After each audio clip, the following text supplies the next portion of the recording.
December 22nd, 1941.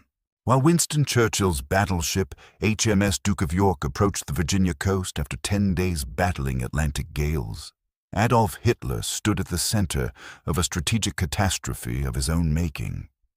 Just 11 days earlier, he had declared war on the United States. Now the British Prime Minister was steaming toward Washington to formalize exactly what that declaration meant. Germany would face the combined might of the British Empire and American industrial power, coordinated at the highest levels, focused on a single objective: his destruction. The news that Churchill had arrived in Washington reached German intelligence through multiple channels. American newspapers announced it openly. Radio broadcasts described the British delegation. There was no secrecy about the meeting itself, only about what would be discussed behind closed doors. For Hitler and his inner circle at the Wolfschanze headquarters in East Prussia, the strategic implications were immediate and unmistakable. Hitler had spent much of 1941 convincing himself that the Anglo-American relationship was fragile, that American isolationism would prevent full commitment to the European war, that the Japanese attack on Pearl Harbor would force the United States to concentrate on the Pacific. The sight of Churchill settling into the White House as Roosevelt's personal guest shattered each of these assumptions. This was not a diplomatic courtesy call. This was the architects of his defeat meeting to draw up the blueprints. The strategic situation Hitler faced that December was already dire, though he refused to acknowledge it. Operation Barbarossa, launched with such confidence 6 months earlier, had ground to a frozen halt outside Moscow. The Wehrmacht had suffered over 800,000 casualties. Temperatures had plunged to -40 degrees. German soldiers were dying of frostbite in summer uniforms because the war was supposed to be over before winter.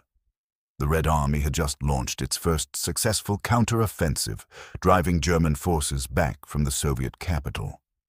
The myth of German invincibility had been shattered in the snow.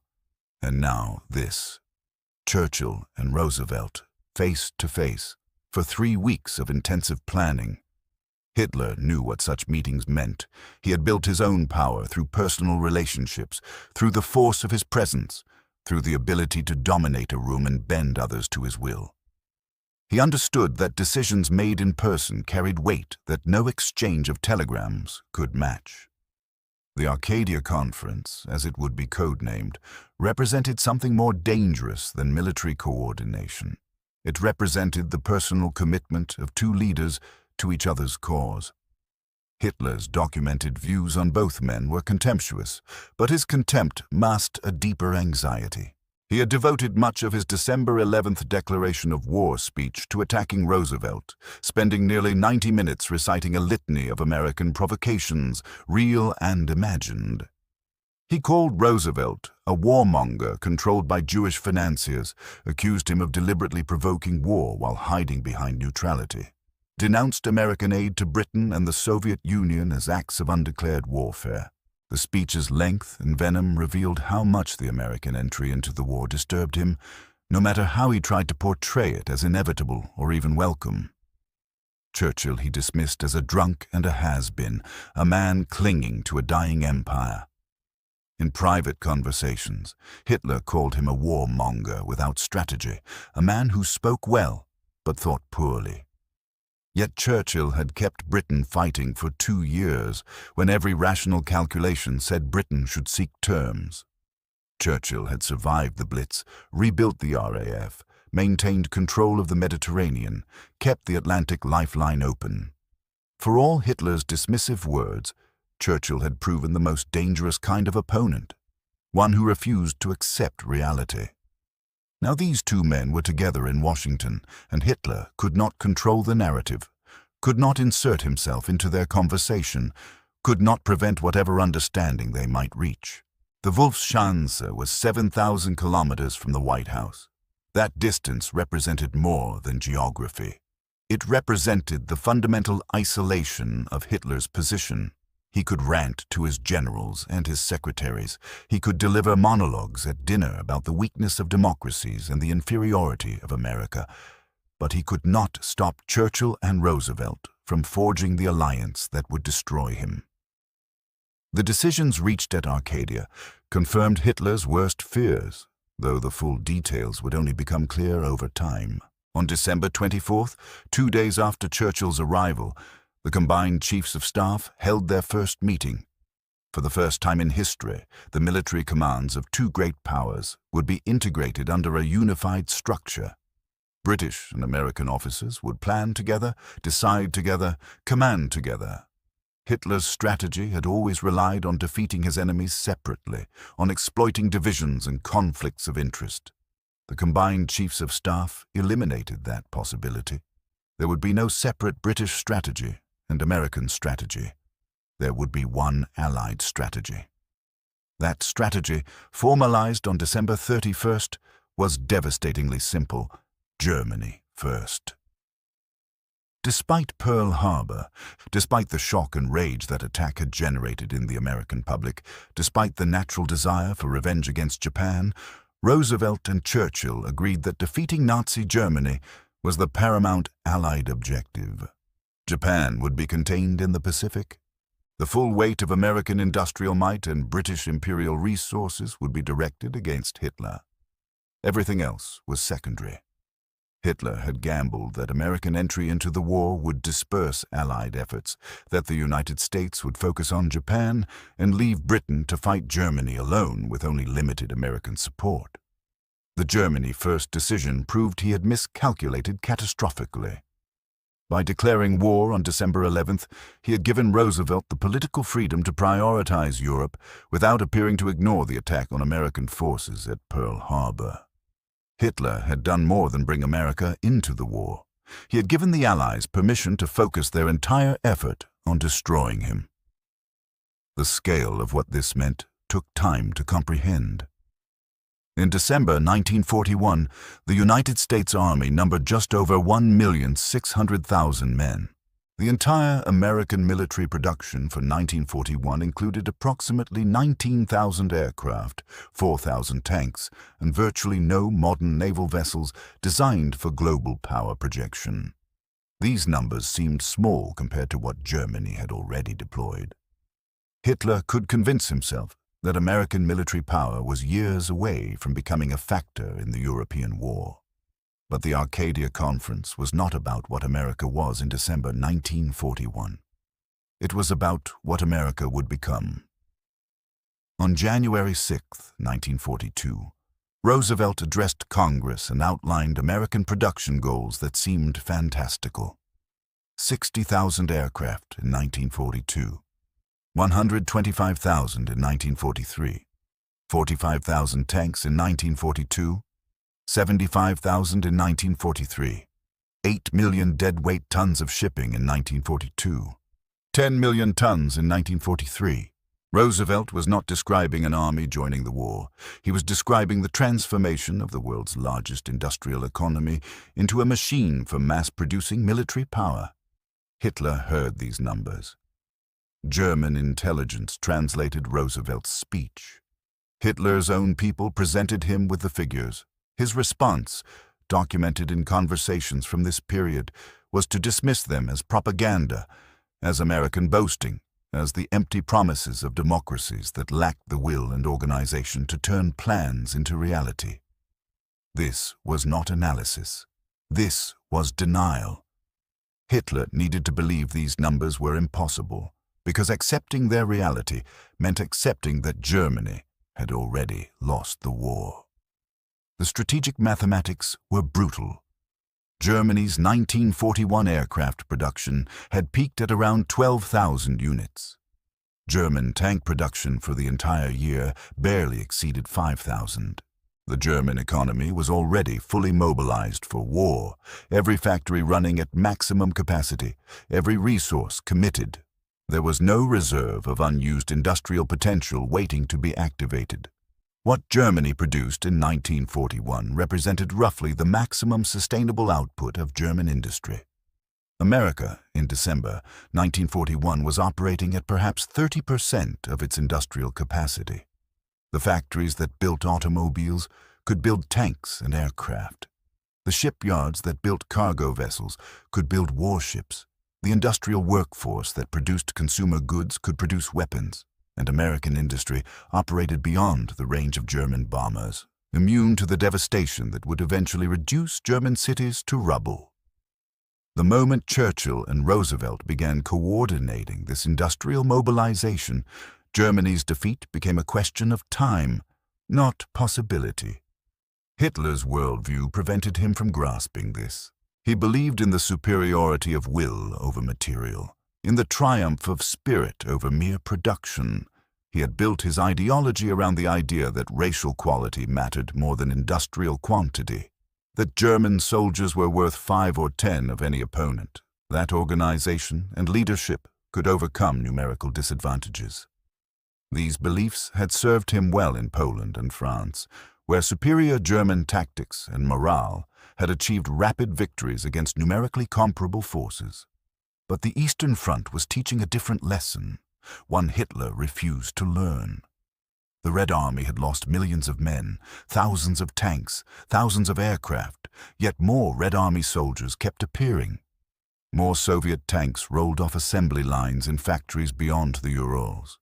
The Germans kept destroying Soviet divisions, and the Soviets kept forming new ones. Material did matter. Production did matter. And now Hitler faced not just Soviet industrial capacity, but American industrial capacity as well, coordinated with British strategic planning and global reach. The declaration by United Nations, signed on January 1st, 1942, drove home the scale of Hitler's isolation. 26 nations pledged to employ their full resources against the Axis powers, to make no separate peace, to continue the war until complete victory. Hitler could dismiss individual signatories as insignificant, but the symbolic weight of 26 nations formally united against Germany, Italy, and Japan shattered the pretense that this was a war between roughly equal coalitions. This was the world against the Axis. Hitler's own alliance was fracturing even as the Grand Alliance was forming. Italy was a burden, not an asset, requiring German troops to bail out failed Italian campaigns in Greece and North Africa. Japan had attacked the United States without informing Germany, forcing Hitler into a war he had not chosen at a time he had not planned. There was no mechanism for Axis strategic coordination comparable to the combined chiefs of staff. Hitler made decisions for Germany. Mussolini made decisions for Italy. Tojo made decisions for Japan. They did not plan together, did not share resources systematically, did not coordinate grand strategy. The Axis was 3 separate wars happening to be fought against common enemies. The Allies were becoming something different. The Arcadia Conference established not just military coordination, but economic integration. A combined raw materials board would allocate resources between British and American war production. A combined shipping adjustment board would coordinate the use of merchant tonnage.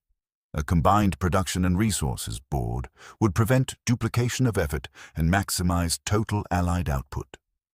This was not alliance. This was fusion. Hitler, watching this unfold from East Prussia, understood that the balance of power had shifted irrevocably.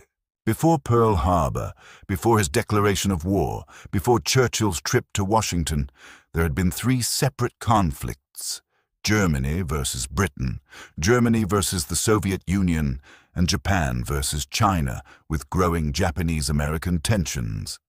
These conflicts interacted but remained distinct. The United States could have entered the war against Japan while staying out of the European conflict. Britain could have sought accommodation with Germany to focus on protecting its Asian empire from Japan. The Soviet Union could have collapsed under German assault, forcing Britain to face Germany alone with only limited American aid. Arcadia eliminated all these possibilities. The conflicts were now unified into a single global war with integrated Allied command, coordinated strategy, and combined resources. Germany could no longer defeat its enemies separately. There would be no isolating Britain from American support. There would be no playing the Western Allies against the Soviet Union. There would be no exploiting American hesitation or limited commitment. Churchill and Roosevelt had created something Hitler could not break. A partnership backed by conviction, formalized by structure, and empowered by resources that dwarfed what the Axis could muster. The immediate military decisions from Arcadia seemed almost modest compared to this strategic revolution. Plans were made for an Allied landing in North Africa, eventually executed as Operation Torch in November 1942. American bombers would deploy to British bases to begin the strategic bombing campaign against Germany. British forces would strengthen their positions in the Pacific, while the United States built up forces for eventual offensive operations. These were beginnings, not endpoints, but they signaled what was coming. A systematic, coordinated Allied campaign to destroy the Axis, executed with the methodical efficiency that only industrial democracies with secure production bases could sustain. Hitler's response was to double down on his existing strategy. If the Allies were uniting against him, he would drive forward more aggressively, seek total victory in the East before American power could fully deploy, destroy the Soviet Union, and then turn to face the Anglo-American threat with the resources of European Russia behind him. This was not strategy. This was fantasy. German forces were already overextended. The Red Army was counterattacking. The Wehrmacht needed time to recover, reorganize, rebuild.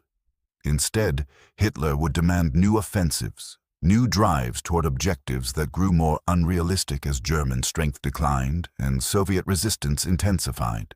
The fundamental problem was that Hitler had no answer to what Churchill and Roosevelt were building. He could order his generals to fight harder, could push his soldiers beyond endurance, could drive German industrial workers to exhaustion. But he could not conjure resources that did not exist. Germany had perhaps 85 million people. The British Empire had close to 500 million. The Soviet Union had nearly 200 million. The United States had 135 million. Even allowing for Germany's control of occupied territories, the imbalance in manpower and resources was insurmountable once those resources were fully mobilized and properly coordinated. Arcadia was the moment when that coordination became real. Before Churchill's trip, Anglo-American cooperation was informal, based on Roosevelt's personal commitment and Churchill's desperate need.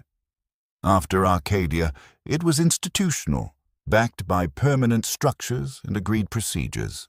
The combined chiefs of staff would meet 199 times during the war. Every major Allied operation in Europe and the Mediterranean would be planned, approved, and executed through this unified command structure. Hitler would never create anything comparable with his allies. The psychological impact on Hitler is harder to document than the strategic implications, but his behavior in the months following Arcadia suggests a man increasingly divorced from reality.